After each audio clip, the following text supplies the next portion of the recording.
East meets West this summer on the Breaking Script podcast with Lala and Nini.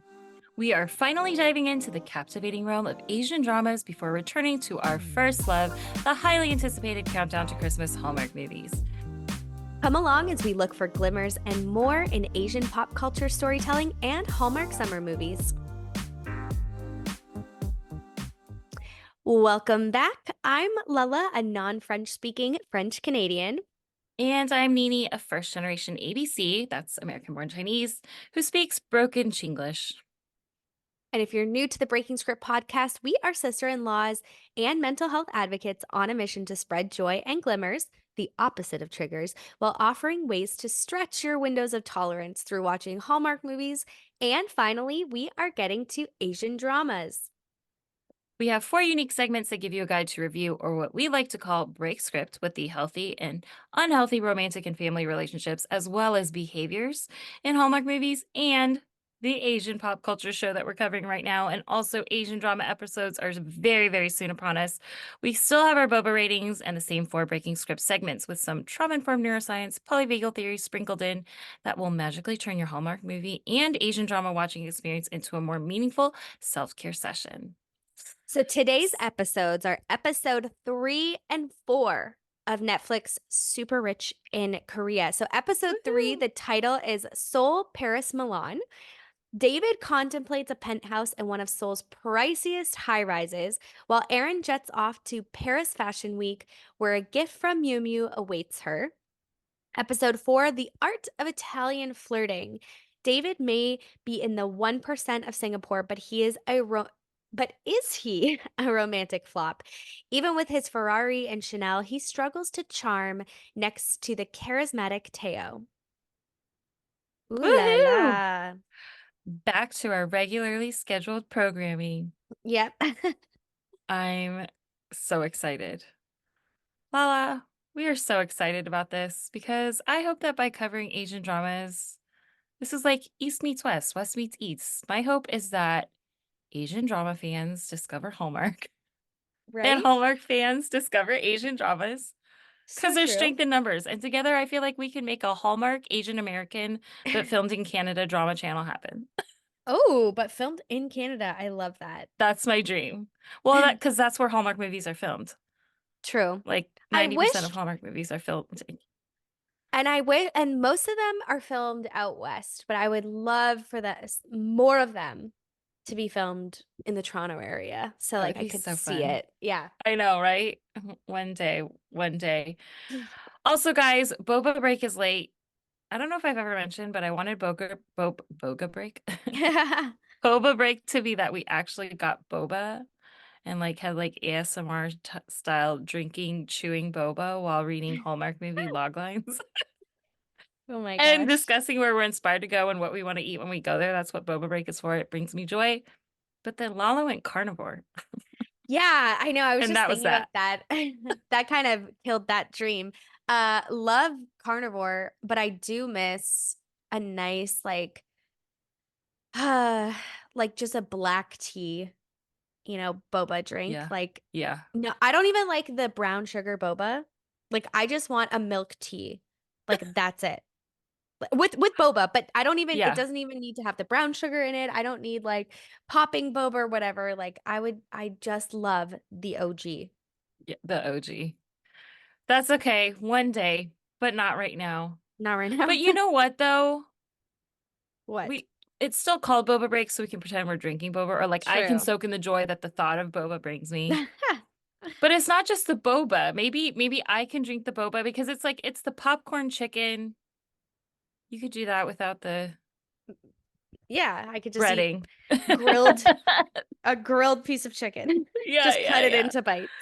Yeah, yeah. Because you all know, like, getting a drink in Asia isn't just going for drinks. It's like when you have boba, you have little towny snacks. Mm. Or like people do fried chicken and beer. That's like a big thing in Korea. Mm. Or like soju and Korean barbecue. You go out for drinking, but somehow you're still doing Korean barbecue. Or like Taiwan beer and night market food. Anyways. Mm. All right. Let's dive into this. I feel like since we're not doing summaries, you just read the log lines of what the episodes we're covering are today, should we just do like a quick overview before we rate these episodes of the characters?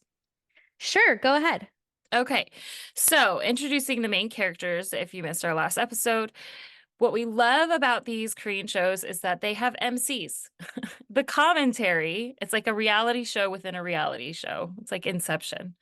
The best part is the commentary. So the three MCs who are commenting on what we're watching of these super rich people in Korea is number one, Sae-ho, who's a South Korean comedian, and BamBam, who is a Thai rapper in the boy band, but it's a Korean group, even though he's Thai, called GOT7. And then we have Mimi, who I'm in constant awe of, from the K-pop girl group Oh My Girl, and she is like the one rapper in that group. So those are MCs.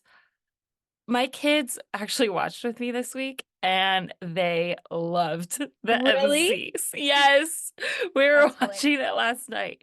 So we follow in Super Rich in Korea 5 super rich people in Korea. Our first one is Aren Yu.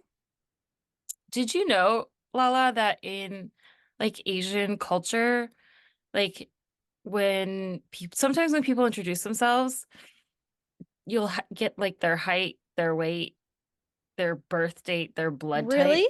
Yeah. No. Yes. Yes. It's very Wow. normal. Huh.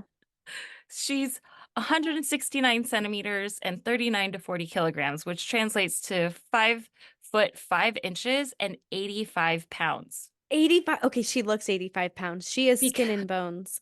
totally, which is why she always has to reduce her clothes by 6 inches. She lives in her parents' beautiful house on the Han River. There's like Mhm. chandeliers in the kitchen, guys.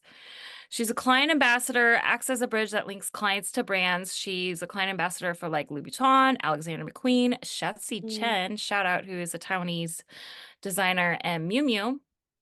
The only Korean to get front row seats in fashion shows, or one of the first to get front row seats at like the Paris fashion shows.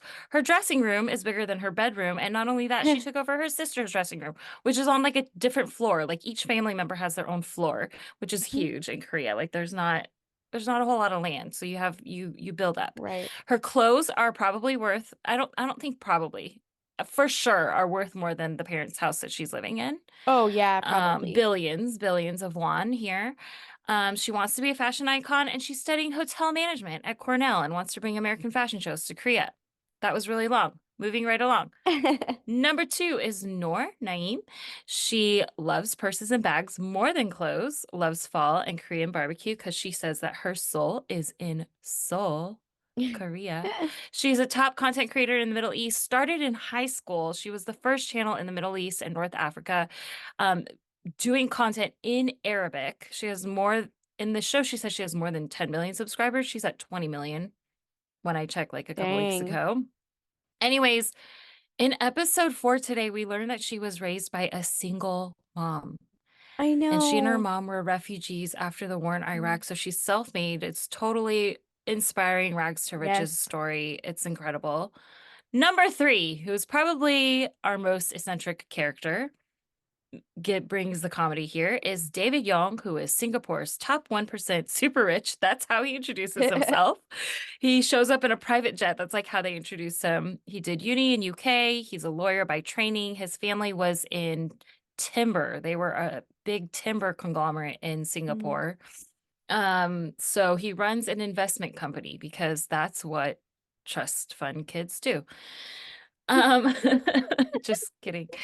Um, yeah, so much to say about him. We'll get into that. Teo is David's friend. Teo is Italian but speaks fluent Korean, just like Noor, who's Middle Eastern but speaks fluent Korean. It blows my mind. His parents are founders, owners, CEO of Henry Beglin, an Italian luxury fashion brand that they also do furniture, which I love that.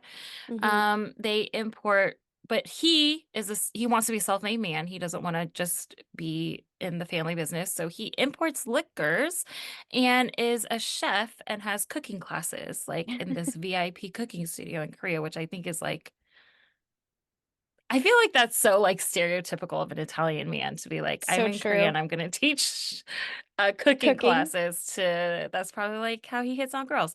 Anna Kim is our very last one. She is Korean in nationality, meaning she has a Korean passport.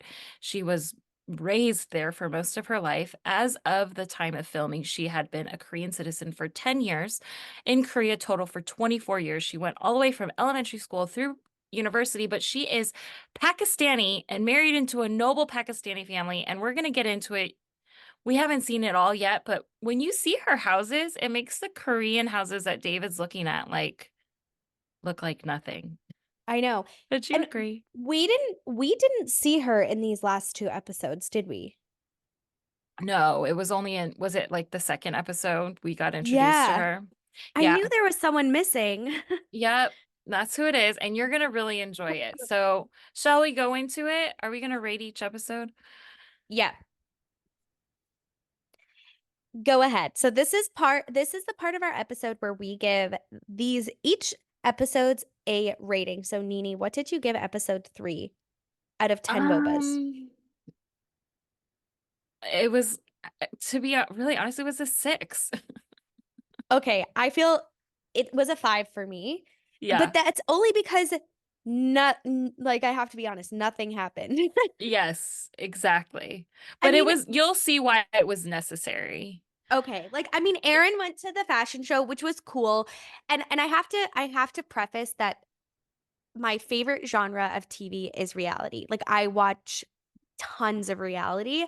And so maybe it's just the way that they're setting up the show, but it is a lot slower moving. And Yeah. so, and Especially for that 30-minute episodes.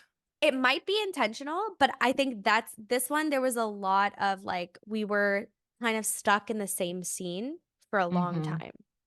Yeah, we were looking at David's house for like too long, and it wasn't Yes. that impressive. And I love real estate reality too. Like that's so Same. I'm happy to see that, but I just was like Same. I need more of your life. I need more of your who's your family? What's your family dynamic? Like Yeah. talk Yeah. to us about how awkward you are. I know we see some dating stuff in the next episode, but like why did we get to the fourth episode to see that? I completely agree. So then what did you give episode 4? Okay, so episode 4, I actually gave I'm gonna be generous and give it okay. I'm gonna give it a 7. I think that's generous. I think it deserves a 6.5, but I'll just round up Right? because although still storyline did not move, like we were at the restaurant on the date for a long time. One of my favorite parts was Teo and his dad. And Yes, like same. that to me is what I want to see. I want to see Yes. because the relationship that conversation with his dad where his dad's like basically saying like, "Well, why don't you stay here?" Like that felt very Real. real. Yeah. That's what I love. That is reality to TV that I love. So, Yeah. because of that, that was like to me the anchor of the episode. Mm, And I feel like you got a glimpse into Teo. Anyways, that's why right. I rated it 7. I think we should dive into breaking script then, Yes. because that kind of is what I start off with. But our first segment of 4 is AAPI, What's Love Got to Do with It, where we talk about glimmers and what we love, and we break down the romantic and family relationships. Hmm. Um, what do you have here? I mean, basically to echo what I just said is like the relationship between Teo and his dad. That's our first real like family dynamic that we're seeing in this show. Hmm. And it just felt so real and so relatable. How many times does your parents have a vision for you and they want you to do something? But I do admire their relationship. And like in the end, his dad ended is respecting. I Yeah, think his dad even says, like, this is the last time I'm gonna push it was this this. topic. Yeah. Yeah, like his Like, last. It kind of made me wonder. I really liked it. I wish, same as you, like I love that they told Noor's story about how she was raised by a single mom. but we But it didn't was see such her a, mom. yeah, you just mentioned it so quickly and like there was barely pictures of her and her mom. And that's a powerful story. Like that to me is a Why didn't show you in of spend more itself. time on that? Like we Literally. we needed more. Um, but also even though I loved that His dad calls him Teddy. Yes. Um, and they're preparing risotto together. Like, I Okay, totally had the that same feels that the yes. MCs did. I've never had gin risotto, so that was like new. No, but that risotto looked so good. And Amazing. that house was opulent, but it cozy. Like I loved that house. I agree that the first floor is open concept. I love open concepts, that it's designed by his parents. So there's like so much meaning into it. Everything is curated. But the commentary was like, oh my gosh, this is so dreamy. It Like they it were like, really it's like watching was. a movie. And I was 100% feeling it. But it made me wonder, did that, did the producer like request that happen? Like, was that made up? Like, that was a conversation they've clearly had before, but maybe they weren't in a place of Oh, such conflict and the a, editing a put that thousand in, percent, a thousand right? percent. They probably said, you're gonna spend time with your dad, you're gonna make risotto, and then you guys should talk about your decision to stay in Korea. Yeah, I think the conversation itself and like the sentiment behind it was really real. And you're right. I think it's a 100%. conversation that they had, Yeah. but I definitely believe that it was staged. Yeah. Totally. Like they've already had this conversation. They had to drum it Yes. back up again. Literally, exactly. But I'm glad that they did it because that was the most real thing It in was. this reality show that gave me the feels. I'm like, this is a reality show. I wanted more family relationships to break script with, especially given like we're all interested in the chaebols. Like in chaebols are the Korean like rich families. Like Mm, let's humanize you. Like let yeah. show me how you're human. That's what I want to see in the reality shows because beyond that, we don't really have any other relationships to break script with because It's true. you can't really tell if these five super rich knew each other before the show. Like were you sort not really even like Noor and Aren, you might have known each other, but like are you guys friends? I don't even have enough friendships like to break script with outside of David and Teo, right? Right. Until we get to the blind dates. But I will say beyond this, do you know what my biggest glimmer was? What? I mean, do you even have to ask? The food? Yes. The Oh my gosh. Hanwoo Omakase. I mean, And it, 500,000 won per meal per person yeah, what is, was that? oh my gosh, I Here, forgot I'll to look it up. copy and paste. 500,000. But it's not just that, it was watching Teo eat. Oh, You know, some it's people make 500, about 500 Canadian dollars, which is it US. So so be 365 United States dollars. United States dollars. I mean, I'm down, but watching Teo eat was like some people just make food look so good. Yes, he did. He definitely did. It was a glimmer. It was a huge glimmer. It made me hungry. Yeah. Uh, And actually my husband and I, we for his birthday, we just did a tasting menu that was very similar to everything that they were eating. So I felt like I had more of like a visceral reaction because I feel like I just ate what they that's ate. hilarious. But I don't think you can get Wagyu beef outside of Japan, but I don't think you can get Hanwoo beef outside of Korea. No, I we could be didn't have totally that. wrong. No, but that looked delicious. It looked so Right. juicy and buttery. Like, I know. They said that it has a distinct taste, like it's different from Wagyu beef. So I'm like, mm. so curious. And I will say, I had like the feels when Aren was welcoming Noor. Do you remember the van that they were sitting in?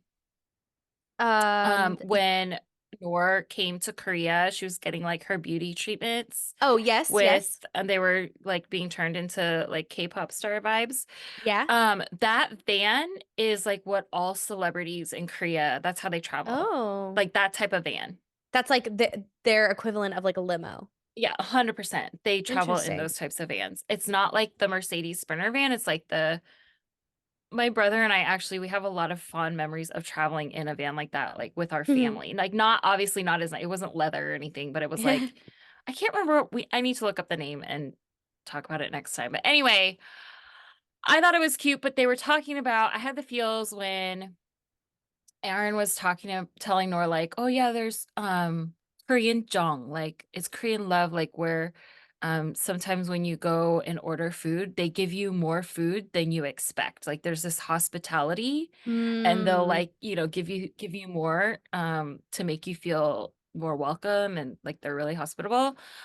Sister, I don't I don't know your experience, but like when we're in LA and we go to a Korean barbecue, if I'm not with the Korean, I don't get Korean jong. Like I take Koreans with me for that purpose. Mm. So anyway, that's how I think besides that, like was the Korean beauty stuff a glimmer for you? Okay, so I think that the only thing that I didn't like is I think what they're struggling with, and I have to give it to them, it's their first season. Everything feels overly produced, which to Yes, I me agree. kind of takes away some of that enjoyment because I think I naturally am like, do they really want to be doing this together? Like, because I don't feel like they have.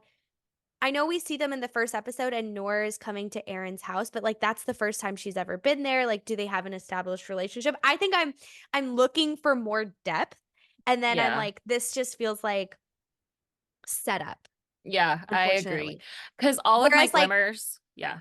No, go if ahead. we're just reference I don't want to compare, but if we reference like Bling Empire, right? Because that was such a huge Netflix show. Yeah, yeah, They all had established relationships. And although it did that show also felt produced and like they were doing some things like that were planned, it had more of a natural feel to it yeah, I agree. where this doesn't yet. But no knock against it. Like I love the cast. I love everyone.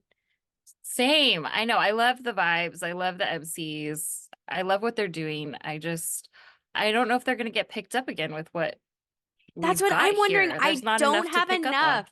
Yeah. Yeah. So that's why my glimmers, it's like I love that we started with house hunting again, but then even with the house hunting, the rest of my content is in Oi with the poodles.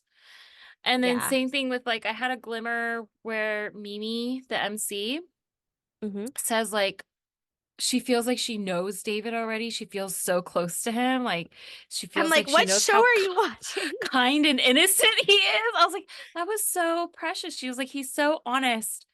And I was like, what are you watching? I feel like most other like Westerners would be like, oh my gosh, this dude is close to not 100% Nardar, which is in our Yeah. next segment, our narcissistic radar. I think this is what, and maybe we should just jump into the next. Let's Should do we it. just jump into it? Yeah. Our second segment is the yeah, don't go chasing waterfalls, where we talk about unhealthy behaviors and coping mechanisms. And this is where sometimes the Omo Nardar comes out. That's the narcissistic radar. It is still our most popular episodes. I feel like the way that they've produced and portrayed David is they want him to be the one that sets off the Nardar. But I Yeah. just want to say here that personality can straight up just be cringy and they can be a jerk, but they're not a narcissist because they're WYSIWYG. What you see is what you get. That's not what a Yeah. narcissist is. I'm just I saying. don't get that vibe from him. I think yeah, I just don't get that vibe from him. I it feels like a lot of what he's doing is kind of tongue in cheek. Like I think he's Yes. joking and I don't think he means for people to take him seriously. No, I think he's uncomfortable. Like it's that I agree. nervous laughter type Yes. thing. And Yes, he's real, yes, yeah, yes. Um, but like even when he's like Teo likes me more than I like him, like I love how his butler, Jin Gong Gong, which that's like a Chinese way of saying that's Chinese. That's not Korean. Okay. Gong Gong is a Chinese, like grandpa. Mm. Um, he's saying David as like gentle and innocent as a baby, like, and like David's different, like cringy, like when he's talking about how he's like so handsome, like about his confidence, like it's just super awkward. I know. But it's true. It's like, well, at least he's super honest, You're right. right? Like, Yeah, and like I don't even know. when he makes those jokes about being so handsome, like I actually don't think I don't feel like he believes that. I think he just thinks it's funny to make those jokes. Really? You think so? Yeah. I I feel don't like think he thinks he's handsome. you do. I Yeah. for some reason Uh-huh. I get very insecure vibes from him Totally, and totally. that he's joking. But again, this goes to the point of like I think why we have a different opinion is because like they haven't really done a great job in giving us the depth of each person and seeing the human side of Yeah. them. There's a lot of breadth. Like we're seeing a lot of different, well, not even, but we are seeing quite a vast experience, but we're not seeing a Hmm. lot of depth within each character. I 100% agree. Because even like 100% Aren, agree. Yeah. I do like her, but like I'm like, okay, you what make like I know you love clothes and I know you like worship them, but like Hmm. what else? Give me something else. Yeah, especially the fact that you're going to Cornell for hotel management. Like, Yeah, connect the dots for me, please. exactly. I need more to that story. Um, and I just want to point out, when Erin Yu goes to Paris Fashion Week and her makeup artist walks in, did you notice her voice goes up all high again? I did. I literally was like, she talks like a different person. Okay, so I have a dear friend who's going to be a guest on our pod very soon. We just got to get our schedules to line up. We both have young children. Makes it difficult. She's like 3 under 5. So but she's a therapist, so I really want her to come on and break script with we'll probably do like a mukbang like while we're breaking script. That's our style. But Erin, when her makeup artist comes in, she calls her makeup artist Uni, which is big sister in Korean.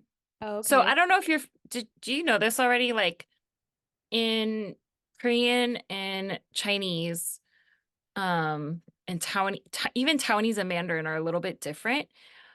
If you're a girl, you call an older brother a different name than a boy would call an older brother. Oh, So okay. Yeah, I think I did know that. Yeah. a girl calls an older brother oppa, Oppa. and a boy Yeah. calls an older brother hyung. But oppa, if It's a also a girl term of custom, endearment, isn't it, as it's well? also like calling your boyfriend babe. Yeah. Um, and then for girls, you call your big sister Uni, and boys call big sister Nuna. And then in Chinese, it's just older brother and older sister are different. Doesn't matter if you're a boy or girl called older brother, older sister. It's just Kaka and Jijie. But when the makeup artist comes in and she goes, "Oh," and like she gets all excited. Okay, I referenced that in the first episode where I talk about like that happens when I talk to my cousins. My Yeah. voice gets all high. It's completely Mm, subconscious. It's not like you do it on purpose. It just comes right. out. So my beautiful Korean therapist friend, we were the I feel like we were the only ones in our friend group in junior high. We had this little like we went to a very white Christian private school, and there was like a small group of Asian kids in our class. Mm, And I feel like there was one other that was first generation American born, but her parents spoke really good English. mm, Or no, her dad wasn't. And so we were the only ones that were like first generation American born where our parents mm-hmm, are immigrants and don't speak very good English. mm-hmm, Um, and she said that there's actually, since I didn't do Asian American studies, so you guys have to understand, like, yes, I'm American born Chinese, first gen American born, but I don't have the same understanding as my friends that went to universities and studied Asian American mm, studies. So mm-hmm. there's a reason that our voices do that. Oh, There's really? science behind it. Yeah. It's because it's like when we're talking like a child, then we're not being um like there's no any hint of aggressiveness whatsoever because it's like we're becoming childlike. So it's like we're Oh, lowering ourselves. Yeah. Isn't that wow. interesting? That And it is. reminded me, I had a therapist tell me like when I was in the presence of someone who had more narcissistic behavior that really affected me, Mm-hmm. she was like, "Do you realize that you turn into like an 8-year-old little girl?" And I was like, Whoa. no, I didn't realize that. So it can happen like as like nostalgic, like good feelings, but it can also happen when you're like afraid and it's subconscious. But anyways, I thought it was so funny. I was like, oh my gosh, and no, I didn't know there's a thing and this whole like cultural reason behind it. So I'll have to interesting. bring in more because we don't have time to cover it, but she even like referenced something that Malcolm Gladwell put in Outliers. But we'll talk about that next time. We don't have enough time. We got to move right along. Um, what else do you have in here in this segment? Um, I hope within the last two episodes we get more, we learn more. Like I don't feel connected. I think Mhm. the person that I feel connected with the most is Teo, and that's because we had that vulnerable moment with his dad. And those Yeah. little things go a long way. Well, I think also culturally, like, Yeah. I also want to see, and I guess this doesn't really go with um plot holes or wait what's, but I would like to see like Teo go out on a date with that girl that he oh, likes. I know, right? Well, what can we talk about first, though, before we moved into the way with the poodles? Yeah. Let's just talk about straight up manners. Like, Teo was pulling out a seat for a girl. They were like, "Oh my gosh, is that it's like flirting or romantic? It's like making a move." Like Mimi was like, "Yeah, if the guy I was with pulled out a chair for another girl, like at the same meal, she wouldn't date him." And I was like, "Wow, I was unaware. I was unaware that that was a thing." Same. Like that just shows like the huge cultural differences, right? So what did you think about when Teo said that he could fall in love in 5 to 6 seconds? Not 3 seconds, but 5 to 6 seconds. Oh, I was like, there's no way. I think I mean, I can't, he doesn't seem to me like a playboy, but he might be. Yeah. But it's like it is, but it's I feel like when you Korean culture is like in certain ways that it's portrayed is so much more innocent. I feel like that's what they're trying to portray in this Mm. particular reality show. Well, Because okay, he's so like, maybe he does. Maybe or maybe he falls hard right away. I mean, 5 seconds, I don't think so. okay, you know how like the MCs keep saying that David's so cute? Yeah. That's the equivalent of like, bless your heart. Yeah. I think sometimes they really do think he's cute, but I feel like sometimes saying he's so cute is like when the person's being cringy or it's used as like in a Yeah. patronizing way. David is cringy. Yeah. Yes. 100%. But they keep calling him cute. Anyways, I think that's a thing. I thought it was really interesting. I wish they would have talked more about this. Like it could have been more of a storyline. Like let's let's revisit each character, even the MC and like their relationship with their parents. Because Mm, when they were watching Teo and his dad, and then Cho Seho, the comedian, says like, "Oh, Koreans have a saying, parents can't have their way with their kids." And then he asks Bam Bam like mm. what his parents said when he said, he wanted to go from Thailand to Korea to pursue music and be a K-pop star, and he's like, Yeah. "They said go ahead." And I was like, "Oh, okay, that was it." Anyway, should we move on to hmm Agu Oi with the poodles already? This is where we talk about the wait what's and what we didn't like. I mean, Go for I it. feel like I'm a broken record at this point. I feel like I've said it all. Like I want more. I want more movement. I want more story. I want more understanding of each person. And like even, Aaron and David met, right? Like Yeah. shopping. Yeah. It gave me nothing. I know. It was a little their faces were hilarious when he was like, And his and I will say like his clothing choices, like no, not into but it. it's really funny because Bam Bam and Choseho were like they had the same style in a Yeah, previous life. Like they're like, that's true. oh, we like the same things. And then oh, I was gonna say this in the last segment when Bam Bam was like, oh yeah, but my agent told me that dressing like that takes away from my face. I was like, that's exactly what you say to a narcissist. You know how to work it.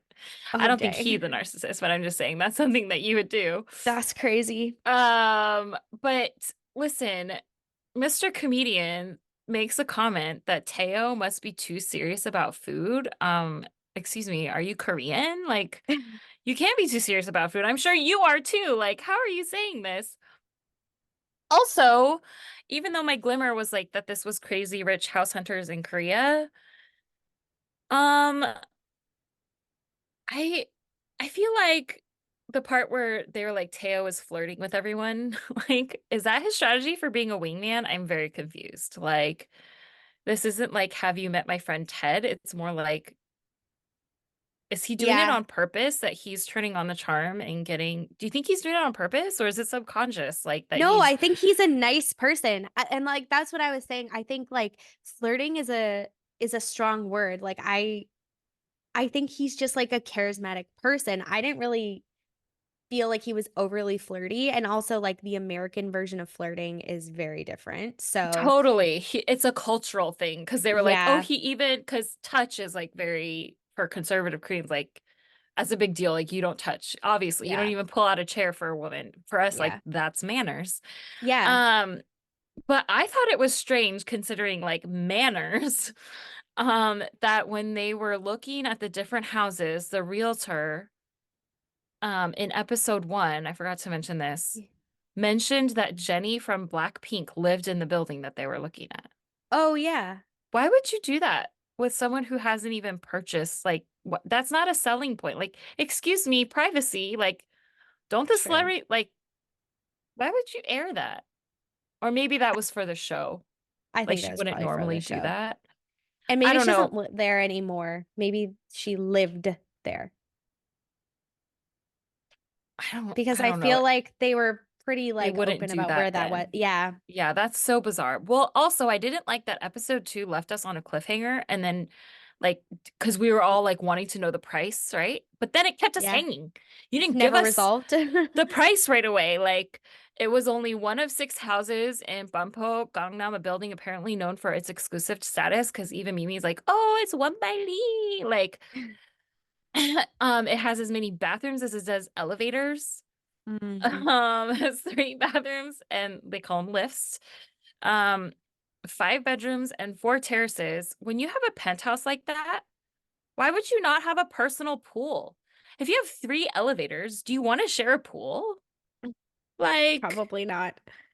and then I thought it was really funny that Bam Bam was like, "Oh, this is like the amenities is like a public bathhouse." So we had this conversation how like in a public Korean bathhouse, you can go there.